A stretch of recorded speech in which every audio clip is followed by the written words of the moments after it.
Sir, आप court को मुतमईन नहीं कर सके या फिर आपके पास आर्गूमेंट कम थे, क्या इशू था?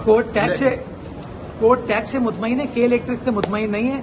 अब मुझे समझ नहीं आता अब कि वो लोग जो कि माजी में खुद ये टैक्स लगाते थे अब वो इसके ऊपर नाला है। खैर, खुदा खैर करेगा। कोर्ट ने कहा है टैक्स आप इकट्ठा कर सकते हैं, सिर्फ एतराज उनको के इलेक्ट्रिक से है। इलेक्ट्रिक के बिलों ने वैसे आवाम की कमर तोड़ दिया, तो उसी के साथ ऐसा करें, के इलेक्ट्रिक को बंद करा दें। ऐसे तो नहीं हो सकता ना, आपका एतराज के इलेक्ट्रिक से है, केएमसी से नहीं है, लेकिन रास्ता आपने केएमसी की रिकवरी का रोका है। कोई और जरिया आपके पास नहीं है? कोई और? आप मुझे एडवाइस कर दें, मैं साफियों के जरिए कलेक्ट कर लेता हूँ, या चलें अदालत के जरिए कलेक्ट कर लेता हूँ। अदालत को कोई और सजेशन देंगे आपके किसी और तरीके से? आप मुझे बता दें किस तरीके से इकट्ठा किया जा सकता है। आप इस पे जमात इस्लामी को तनकीद कर रहे हैं कि उन्होंने लगाया है, इसका क्या ताल्लुक है? मैं जमात इस्लामी की बात से आपको क्यों बुरा लग रहा है? नहीं, बुरा नहीं कर रहा, हम ये तो कर रहे हैं कि कराची के शहरों को आप क्यों कर रहे हैं इलेक्ट्रिक के दिनों में? मेरा मानना ये है कि 50 लोग बैठ के 60 लोग बैठ के जो है ना इस शहर के जो बेनिफिट की चीज़ है उसका फैसला नहीं कर सकते। ये फैसला नेशनली कानून के मुताबिक इदारों को करना है, और कानून इस बात की इजाज़त देता है कि बल्दिया उस्मा कराची जो है वो टैक्स लगा सकती है, और मौजूद अदालत भी ये